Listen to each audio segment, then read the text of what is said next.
A'udzu billahi minasyaitonir rajim. Bismillahirrahmanirrahim. Assalamualaikum warahmatullahi wabarakatuh. Alhamdulillahi rabbil alamin. Alhamdulillahilladzi an'ama bi ni'matil iman wal islam bihima tatimmus salihat. Asyhadu an la ilaha illallah wahdahu la syarika lah. Wa ashhadu anna Muhammadan abduhu wa rasuluh la nabiyya ba'd. Allahumma salli wa sallim wa barik ala hadzal nabiyyil karim. Allahumma salli ala Muhammad wa ala ali Muhammad fil alamin innaka Hamidum Majid. Ya ayyuhan nasu ittaqu rabbakum alladzi khalaqakum min nafsin wahidah wa khalaqa minha zawjaha wa batha minhuma rijalan katsiran wa nisaa'a wattaqullaha alladzi tasaaluna bihi wal arham innallaha kana 'alaikum raqiba. Puji syukur kehadirat Allah dengan mengucapkan alhamdulillah rabbil alamin, berselawat kepada Nabi dengan mengucapkan Allahumma salli ala Muhammad wa ala ali Muhammad fil alamin innaka Hamidum Majid.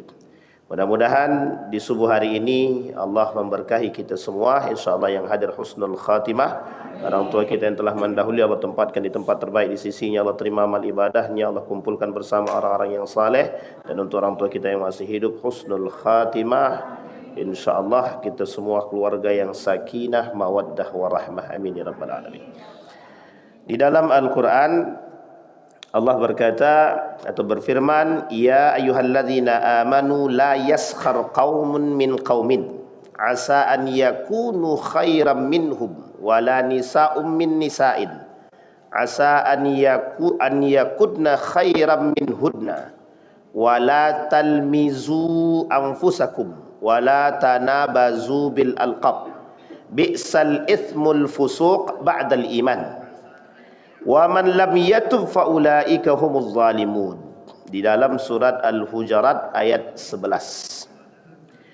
Artinya, wahai orang-orang yang beriman, janganlah suatu kaum mengolok-olok kaum yang lain, karena boleh jadi kelompok yang diolok-olok itu lebih baik daripada yang mengolok-olok. Begitu juga jangan pula perempuan-perempuan itu saling menghina, menjelekkan, mengolok-olok perempuan lainnya. Bisa jadi perempuan yang diolok-olok tersebut lebih baik daripada yang lain. Janganlah kalian saling mencela dan saling memanggil dengan julukan yang buruk. Seburuk-buruk panggilan adalah fasik setelah beriman. Siapa yang tidak bertaubat, maka itulah orang-orang yang zalim. Baik Bapak Ibu sekalian yang berbahagia, di subuh ini kita coba sedikit mengulas bagaimana sih hukum menjadi seorang pelawak. Bagaimana hukum menjadi seorang pelawak. Bagaimana hukumnya bercanda dan bagaimana hukumnya bercanda menggunakan ayat Al-Quran dan Islam. Jadi kita berbicara dalam konteks sosial, kita bicara dalam konteks kejujuran, kita berbicara dalam keadaan yang real atau fakta. Akhir-akhir ini banyak sekali, setidaknya kita rangkum dari beberapa tahun itu ada 9 artis atau komedi yang menggunakan ayat Al-Quran, agama sebagai bahan candaan dalam stand up komedi mereka. Mereka jadikan agama sebagai candaan mereka, baik untuk kritik politik sosial ataupun hanya sekedar untuk membuat orang bisa tertawa. Bapak Ibu sekalian yang berbahagia, beberapa waktu yang lalu ada kasus, kita ambil yang paling jauh terlebih dahulu. Misal, pada masa dahulu ada kartunis Denmark. Mereka menggambar karikatur Nabi di Jyllands-Posten yang berulang kali menuai kritik atau kecaman global. Karikatur Nabi yang mereka buat itu ada setidaknya menggambarkan dua hal setidaknya. Sebenarnya ada beberapa, cuman yang saya lihat ada beberapa poin penting, dua setidaknya. Yang pertama, mereka membuat karikatur Nabi dengan gambar yang kurang etik, atau lebih tepatnya ini ada kaitannya dengan poligami. Dia bilang begini, salah satu isinya begini: makanlah olehmu sunnah itu, gitu. Identik poligami ini adalah sunnah secara hukum, sampai dia kata makanlah nih sunnah ini. Itu sebenarnya sindiran atau ejekan kepada Islam itu sendiri. Kemudian yang kedua, pada tahun 1990, ini kan dah cukup jauh, ketika Amin Rais, kemudian ketika Nur Khalis Majid, Cak Nur, ya, Natsir pada saat itu melakukan demo atau membantah, mengkritik, merespon perbuatan seorang tokoh yang bernama Arswendo, yang menempatkan Nabi Muhammad SAW dalam urutan tokoh ranking ke-11 setelah Harmoko, kemudian Soeharto, Saddam, Mbak Tutut. Ini jelas ini, kata mereka. Akhirnya orang yang menaruhkan nama Nabi saja dalam ranking 50 tokoh paling dikagumi itu, Nabi nomor 11, nomor satunya Soeharto. Mantap juga itu. Di dalam Michael Hart, 1001 manusia yang paling berpengaruh di dunia itu, nomor satunya baginda Nabi. Itu di dunia 1001, bukan 1001 ya, 1001 muslim, bukan muslim, orang yang 101 orang paling berpengaruh di dunia, Michael Hart. Yang kedua, dalam buku yang lebih sangat spesifik, 101 manusia yang paling berpengaruh di dalam Islam. Tadi di dunia, sekarang dalam Islam. Salah satu di antaranya nomor 1 baginda Nabi. Kok ada orang yang membuat Nabi nomor 11, itu kan kita agak curiga sedikit. Tapi Bapak Ibu, ini bukan persoalan nomor berapanya. Kita melihat ada unsur yang disebut sebagai candaan. Bolehkah Nabi dijadikan candaan? Itu Nabi.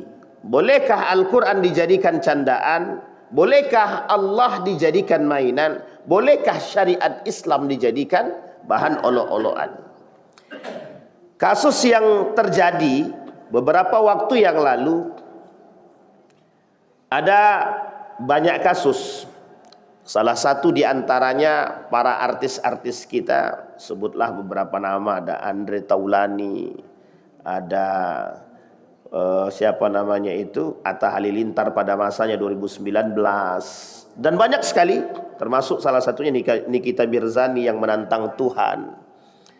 Nah, baru-baru ini ada seorang komika yang cukup familiar oleh kita, Panji, dan beliau termasuk seorang stand up komedi kan.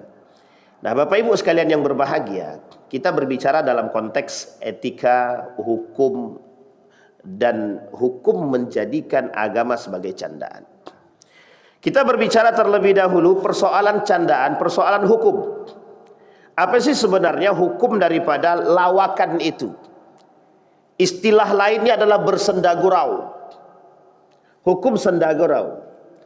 Di dalam Islam hukum sendagurau, kata baginda Nabi Muhammad SAW, para ulama mentafsirkan maksud tersebut, hukum bersendagurau itu boleh. Boleh mubah.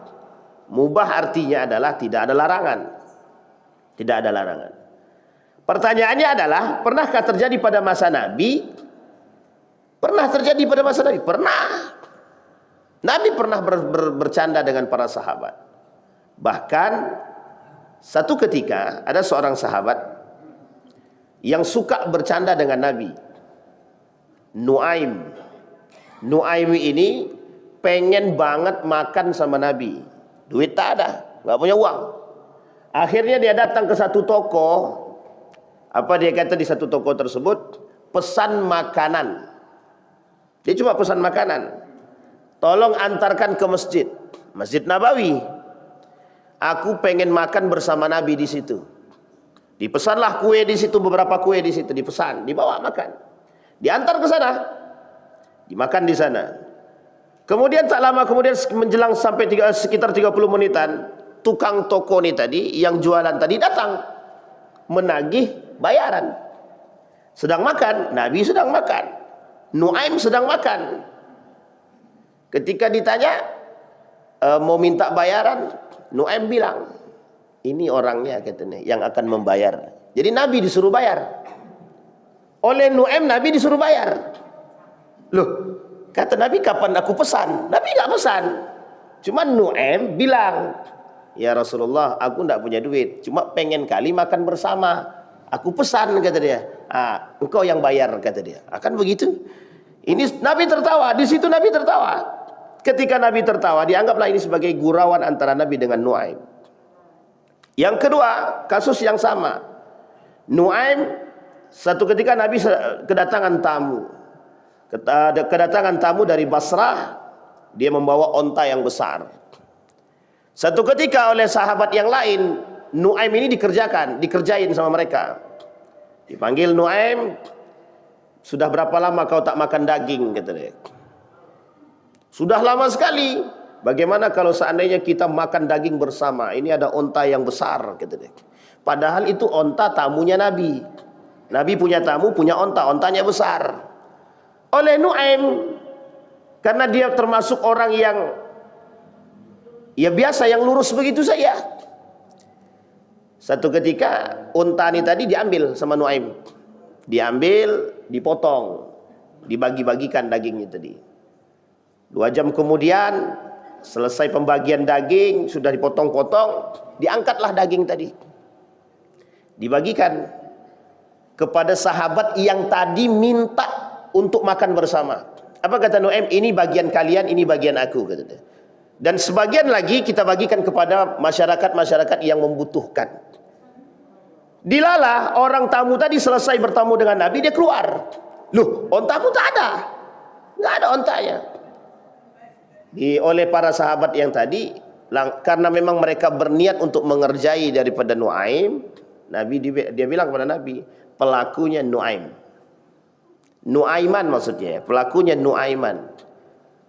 Akhirnya Nuaiman ini karena tertuduh dia kabur, lari masuk dalam satu lubang, sembunyi di dalam lubang tersebut yang dia tutup dengan pelepah kurma. Orang melihat dia sembunyi, Nabi datang. Ketika Nabi datang, Nuaim keluar, kata Nabi. 1, 2, 3 kali Nabi bilang keluar deh. Iya Rasulullah, betul aku yang melakukan, tapi perintah mereka, kata dia. Lah aku karena aku memang pengen makan daging, ya udah kami potong, katanya. Dan mereka yang suruh, kata dia. Nabi tertawa, nggak bisa ngapa-ngapain. Akhirnya apa yang dilakukan oleh Nabi? Mengganti unta orang tersebut. Nah, ini kelakuan Nuaiman. Abu Bakar Siddiq pernah dikerjai oleh Nuaiman, pernah. Abu Bakar mengajak kepada Rasulullah, bilang begini, ya Rasulullah, aku pengen ajak Nuaiman. Kemana? Aku mau ngajak Nuaiman jualan ke kota tetangga. Pergi ke kota tetangga. Dari Mekah, dari Madinah berangkat menuju kemana itu? Saya lupa nama daerahnya itu. Jadi ketika diajak, Abu Bakar mengajak Nuaiman. Oleh Abu Bakar punya karyawan yang menjualkan. Nuaiman ini cuma sebatas untuk menemani aja dalam perjalanan. Sampai di tempat, Abu Bakar bilang sama petugasnya, sama penjaganya, sama stafnya, tolong tunggu ini, jualan ini ditunggu, saya mau ada urusan dengan kawan yang lain di tempat perdagangan yang sama. Tapi kemudian ditinggal. Singkat cerita, Nuaiman bilang begini sama penjaga tadi, aku lapar, mau makan. Dia pengen makan.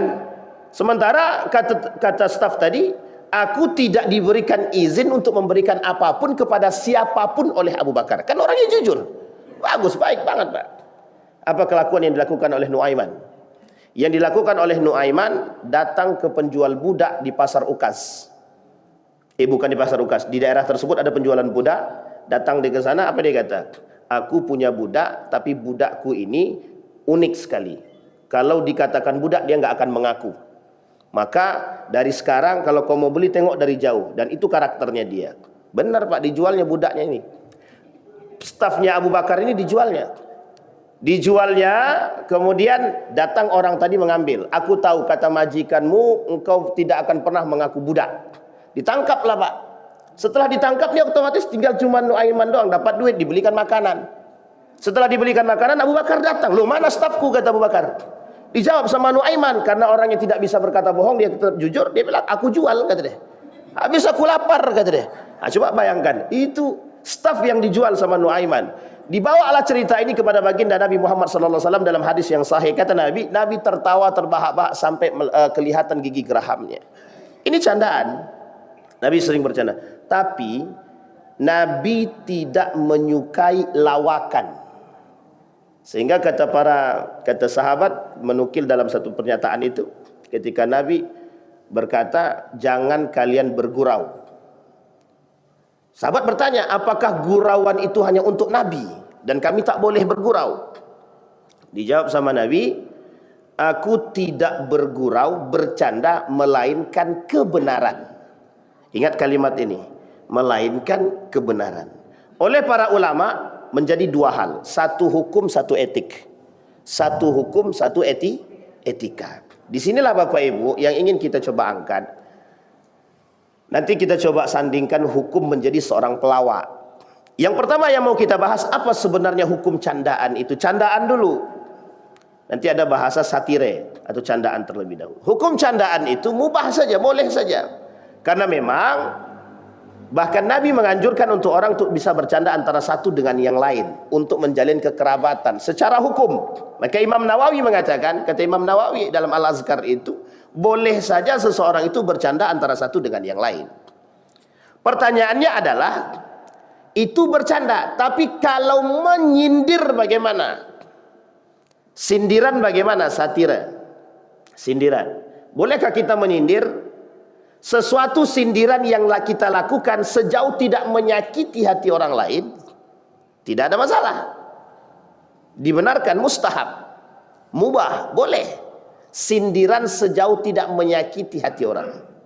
Maka Bapak Ibu sekalian yang berbahagia, di dalam Al-Mawsu'ah Al-Fiqhiyah Lil Kuwaitiyah, salah satu fatwa ulama-ulama Kuwait, dia kata ada namanya ensiklopedi fatwa ulama-ulama Kuwait. Sikap lemah lembut terhadap rekan dan sahabat dalam bentuk candaan memerintahkan kita untuk bersikap baik kepada teman sejawat. Teman sejawat adalah teman seperjalanan, rekan kerja dan lain sebagainya. Rabi'ah bin Abdurrahman mengatakan, muru'ah dalam perjalanan atau mendermakan bekal, menghindari perselisihan, bercanda, memperbanyak bergurau pada masalah yang tidak mengandung murkanya Allah, mubah, boleh. Jadi ini poin penting Pak, yang harus kita sampaikan. Kemudian kata para ulama yang lain, Zubaidi mengatakan, para ulama berbeda pendapat perihal gurau dan kelakar. Sejumlah ulama menganggap Rasulullah tidak pernah bergurau atau tidak mau bergurau. Tapi sejumlah ulama mengatakan berguraunya Nabi tapi pada aspek kebenaran. Artinya Nabi tidak bercanda kecuali yang dicandakan itu adalah kebenaran. Nanti ada kaitannya, boleh tidak kita bercanda sementara yang kita candakan itu adalah bohongan. Sama istilahnya begini, seorang dai bercerita tapi cerita yang dia lakukan itu bohongan. Jadi ada dua pemahaman. Kata para ulama, boleh tak seorang dai itu bercerita, tapi cerita itu tidak pernah ada. Cerita itu tidak pernah ada. Tapi untuk membuat jamaah menarik, tertarik dia, tersenyum, tertawa, dibuatlah cerita tersebut. Boleh apa tak boleh itu? Nah, itu yang menjadi poin pentingnya di situ. Baik. Sampai di sini bisa dipahami Bapak Ibu ya. Maka kemudian dalam Imam Nawawi dalam Al-Azkar mengatakan, qalal ulama, para ulama berkata kelakar terlarang adalah kelakar yang berlebihan dan dilakukan terus-menerus karena menyebabkan senda gurau dan keras hati. Nah, ini kalimat terakhirnya adalah keras hati. Nah, kemudian serta dapat melalaikan seseorang daripada zikir dan menyita perhatian. Nah, Bapak Ibu sekalian yang berbahagia, itu adalah poinnya, bahwa hukum bergurau itu mubah saja sejauh tidak mengandung murkanya Allah. Sekarang kita lihat bagaimana etika dalam bergurau, bercanda atau melucu. Wailun lilladzi yuhadditsu fayakdzib liyudhika bihil qaum. Wailun lahu summa wailun lahu. Apa kata Rasulullah dalam hadis Abu Daud? Celakalah orang yang berbicara tapi dusta, liyudhika bihil qaum, agar membuat orang tertawa dengan perkataan apa yang dia sampaikan, tapi dia bohong, dusta. Wailun lahum summa wailun lahum. Kata Nabi, celakalah mereka, sungguh kecelakaan bagi mereka. Kecelakaan bagi mereka, celakalah baginya. Nah, Bapak Ibu sekalian yang berbahagia, dari hadis ini kita pahami dulu, ada etika bercanda, ada etika melucu, melawak. Etika melawak. Baik, nanti baru kita masuk hukum menjadi seorang pelawak. Sekarang pertanyaannya, apa etika melawak? Yang pertama, tidak ada unsur kebohongan. Bisa enggak kita melawak tapi tidak ada unsur kebohongan? Maka mohon maaf, saya termasuk orang yang kurang setuju melihat isi atau materi daripada stand up komika. Kenapa begitu? Banyak sekali isinya di situ. Jadi unik. Kekurangan, aib seseorang itu bisa menjadi candaan. Aib seseorang itu bisa menjadi candaan. Tadi ayat yang tadi kita bacakan, la yaskhar qaumun min qaumin, kata Allah. Tidak usah kalian mengolok-olok satu dengan yang lain. Hari ini dia bisa tertawa, tapi besok dia tidak terima, dia sakit hati, dia akan balas hal yang serupa. Maka kata Nabi yang pertama, kata para ulama yang pertama, etika menjadi seorang pelawak atau etika melawak atau melucu itu tidak mengandung unsur kebohongan. Itu yang pertama. Maka kita buat materi, terserah materinya seperti apa, ya silahkan, tapi jangan ada unsur kebohongan. Bolehkah materinya sifatnya kritikan terhadap sosial dan politik? Silahkan, tak ada masalah. Jika memang sindiran politik dan sosial itu bisa memberikan kesadaran bagi mereka yang mendengar. Yang kedua, tidak mengolok-olok agama, suku ataupun kelompok. Dalam surat Al-Hujurat tadi ayat 11 yang kita bacakan tadi, la yaskhar qaumun min qaumin. Bahkan dalam riwayat dalam ayat tersebut, wala tanabazu bil alqab. Jangan kalian saling mengejek, memanggil nama, wala talmizu anfusakum. Jangan kalian merendahkan diri kalian sendiri dengan panggilan-panggilan yang tidak baik, mengejek saudara sendiri. Bahkan jangan kalian membiarkan orang memanggil namamu dengan panggilan yang tidak baik. Bahkan nama dia bagus, Muhammad Abdul Wahid, dipanggil apa namanya ya, Koceng misalkan, apalah terserahlah gitu. Pokok panggilan nggak baik lah gitu. Lukman jadi Lukem, masih mending lah kan. Apa lagi? Imran jadi Amran, itu masih mending itu. Penyelewengan apa namanya, nama yang berubah masih mending. Kalau dijadikan, mohon maaf, nama dia manusia tapi kok dijadikan binatang, itu kan kacau. Bapak Ibu, kalau Bapak Ibu hari ini mendengar anak-anak sekolah sekarang, itu mudah sekali mengucapkan nama-nama binatang sama kawan-kawan itu. Nyet gitu dia. Begitu dia bilang. Ada orang tua ataupun tidak ada orang tua di depan itu pede. Jadi, tapi memang dianggap candaan biasa gitu. Saya bilang, wa qulu linnasi husna. Katakan kepada manusia perkataan yang baik. Qul li'ibadi, kata Nabi, kata Allah dalam Al-Quran, katakan untuk umatku, yaqulul lati hiya ahsan. Panggilkan dengan nama yang baik, ucapkan kalimat yang baik. Manusia kok disandarkan dengan binatang, dan uniknya orang yang disandarkan terima. Itu yang lucu gitu sekarang nih. Jadi bangga dia dipanggil monyet, tuh bangga dia. Saya bilang, ya Rabb, astagfirullah. Jadi ini poin penting. Jadi kita ini kadang-kadang sudah terlalu terjebak, terlalu jauh terjebak dalam bobroknya akhlak gitu.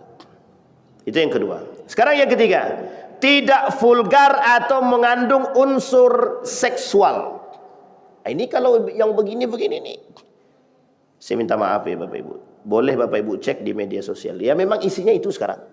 Penjualan itu biar dapat itu. Itu yang kita maksud popularitas tadi. Demi duit bisa segala macam dijual, termasuk harga diri gitu. Ada orang mengirim video, tapi yang mengirim video ini memang kacau juga nih.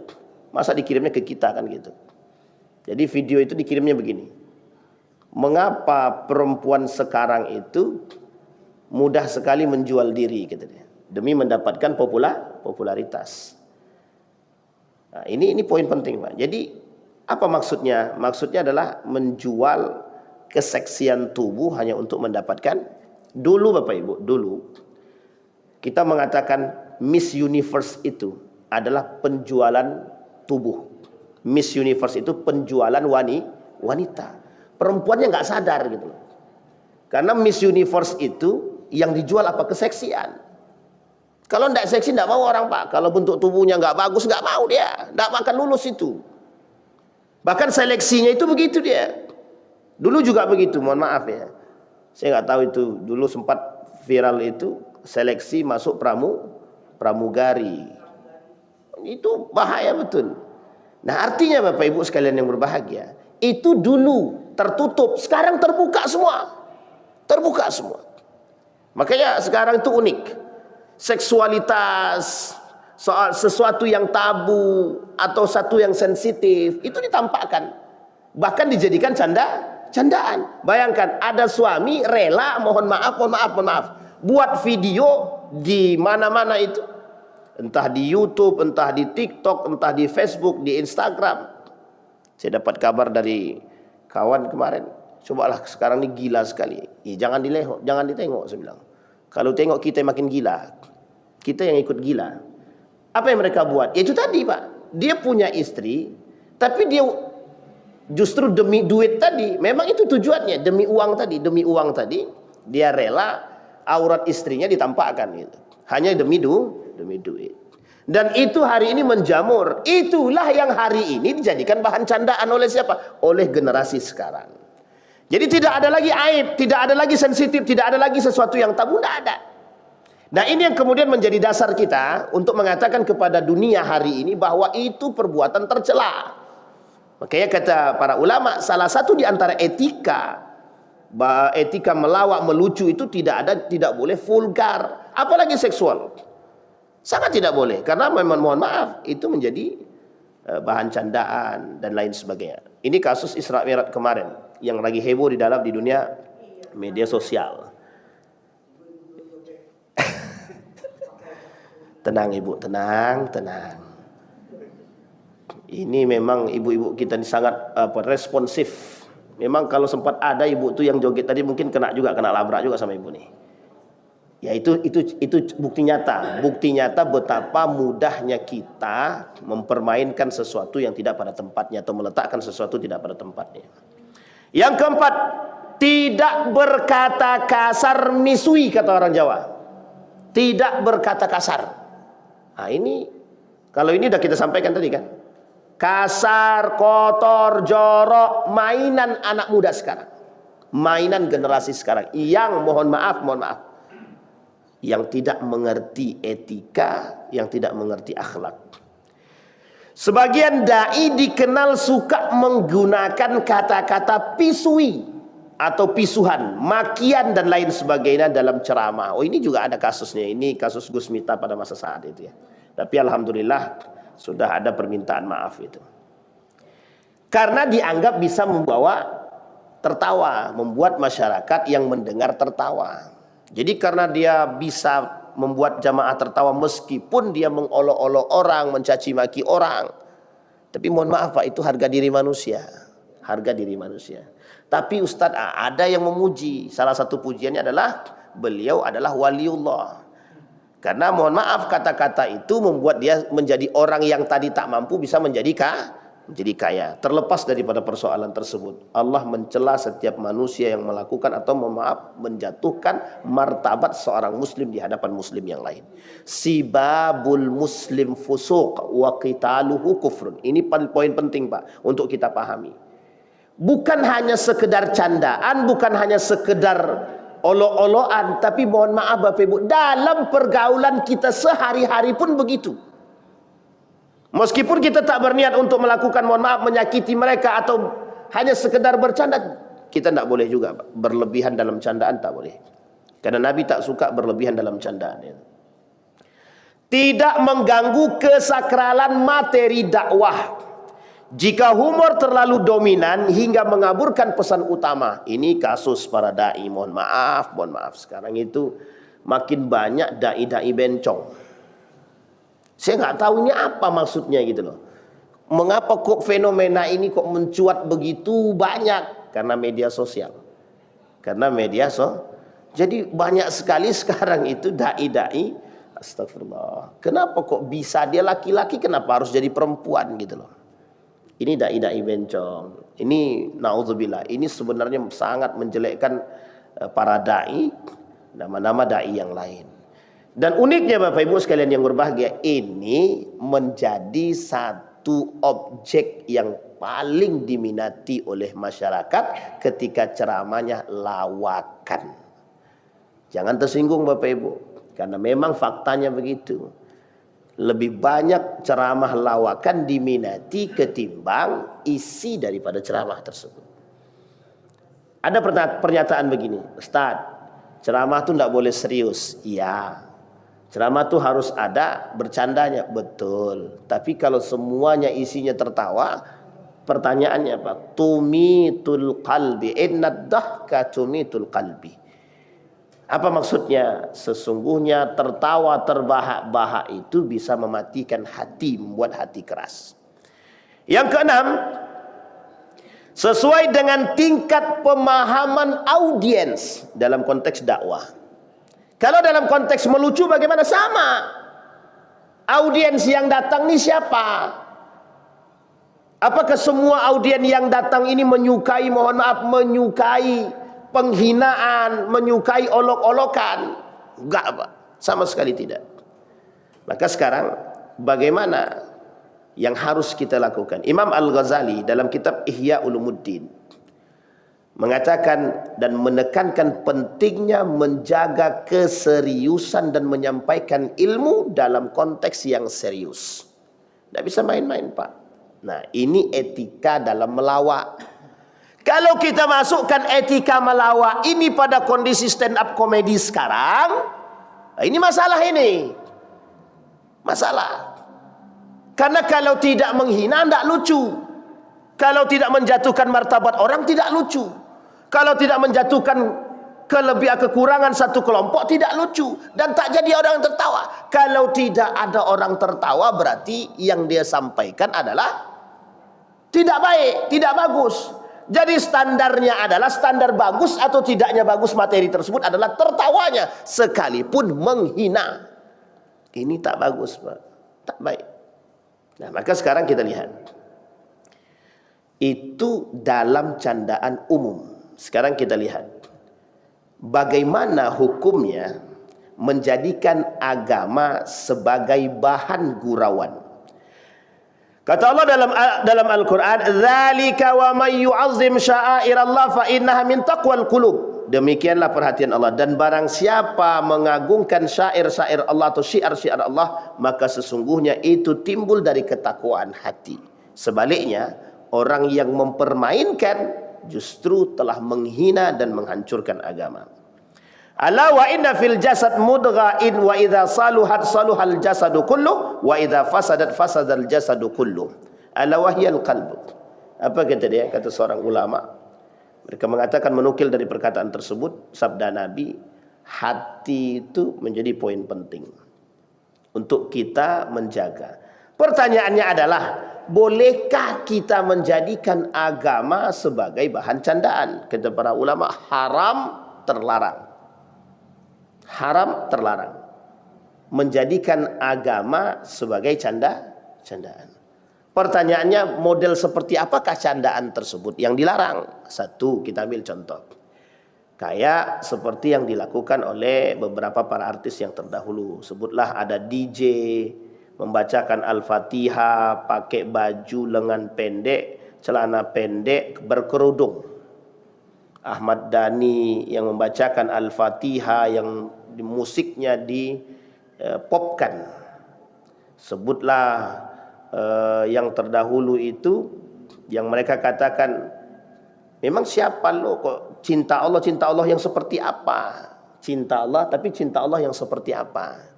Sebutlah Al-Quran yang mereka dudukkan. Kan yang kami dudukkan cuman kertas, bukan isinya. Dan ini mohon maaf Bapak Ibu, candaan. Tapi candaannya untuk apa? Pertanyaannya sederhana Pak. Apa tidak ada materi yang lain yang dijadikan candaan? Seperti artis, Tuhan aku sedang berzina, perhatikan aku sedang berzina, maaf ya, katanya. Dan ini kan hal-hal yang tidak baik.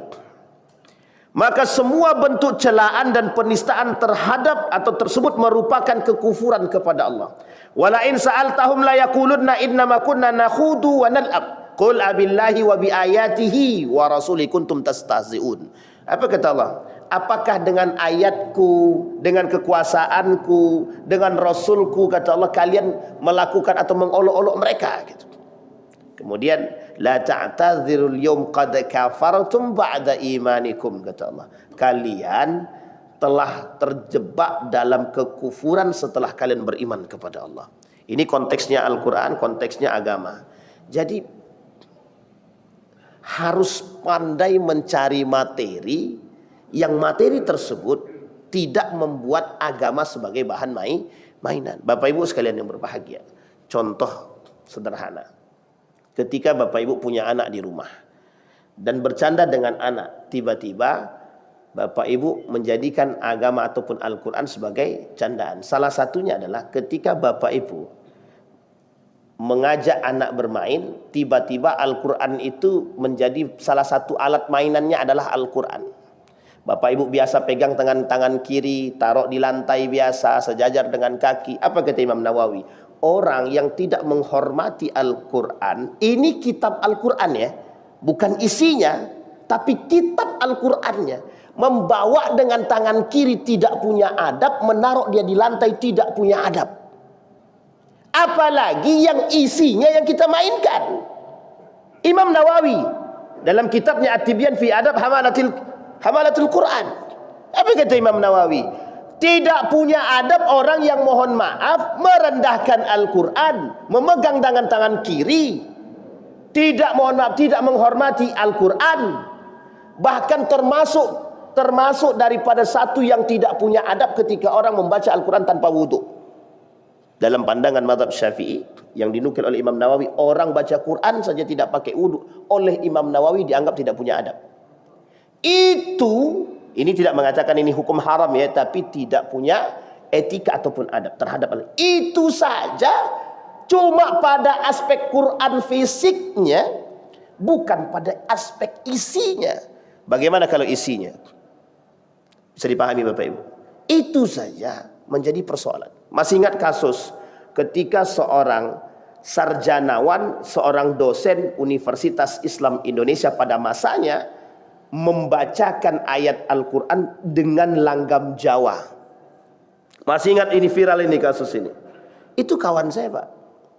Heboh Pak, heboh. Sekarang orangnya pindah ke Medan itu. Bayangkan, itu saja membaca Al-Quran dengan langgam Jawa. Ikhtilaf ulama.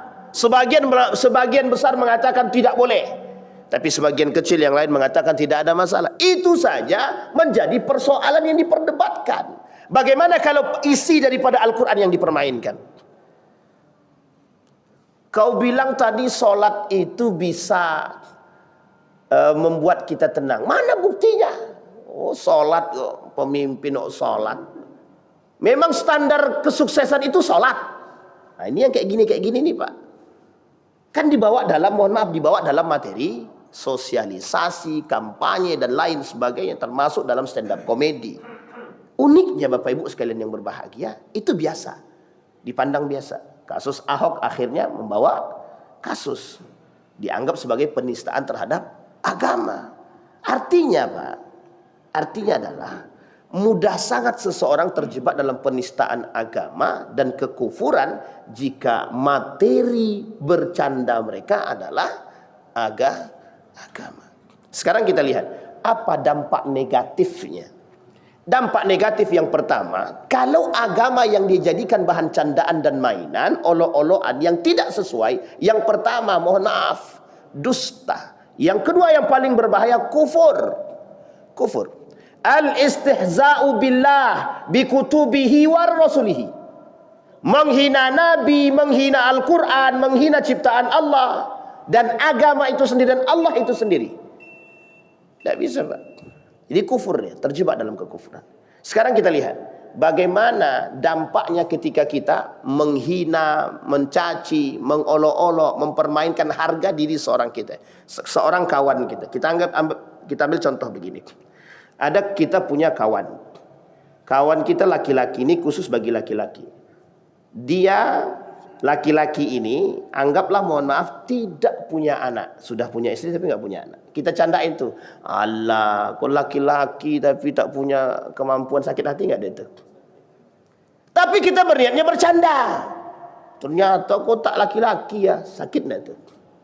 Kau laki-laki tapi kok kayak banci ya, sakit nggak dia tuh begitu? Jangan dikira candaan begini itu enteng, tapi mohon maaf itu sampai ke sini. Seorang perempuan sudah menikah 4 tahun 5 tahun gak punya anak, cuma dibilang kalian gak punya anak ya, itu sakit hati gak tuh ibu-ibu tuh? Cuma dibilang begitu, cuma bertanya, bukan bercanda ya, bertanya, itu sakit hati, Pak. Apalagi mohon maaf satu kaum, satu kelompok yang kemudian kita hinakan. Jadi jangan salah, Pak. Salah satu penyebab timbulnya perpecahan, pertikaian, sengketa antara satu dengan yang lain, salah satunya itu sebabnya. Saling mencaci, memaki, menjelekkan, merendahkan, menghina. Awalnya adalah dimulai dari sendagurau. Maka kata Nabi, kata para ulama, sendagurau yang berlebihan haram. Nah di sini Pak, kita tidak bisa, makanya butuh batasan. Itulah batasan yang tadi kita sampaikan dalam bentuk etika melawak, etika melucu. Itu batasan yang harus dipahami. Nah, jadi Bapak Ibu, dalam keseharian kita bagaimana? Sama. Jangan jadikan bahan candaan sholat kita, baca Quran kita, zakat kita, puasa kita, jangan jadikan candaan. Persoalan ibadah dalam hal ini itu pribadi masing-masing. Dan kita tidak punya aturan, Pak. Oh, ibadah kok ternyata kayak gini ya. Belum tentu ibadah kita lebih baik daripada ibadah orang. Seorang pemuda ketika masuk ke dalam masjid, Nabi sedang duduk dengan para sahabat. Apa kata Nabi? Bentar lagi akan masuk ahli surga.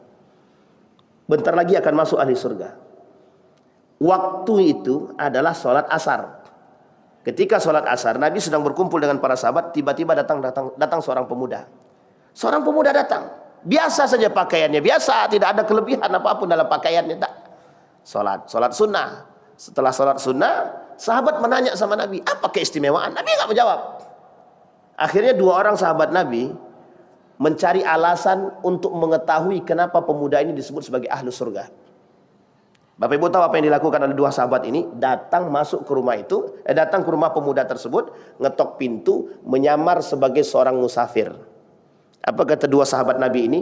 Kami musafir, boleh kami numpang istirahat di sini? Dijawab sama pemuda tadi, silahkan, tapi tempatku tak baik, tak bagus, ala kadarnya.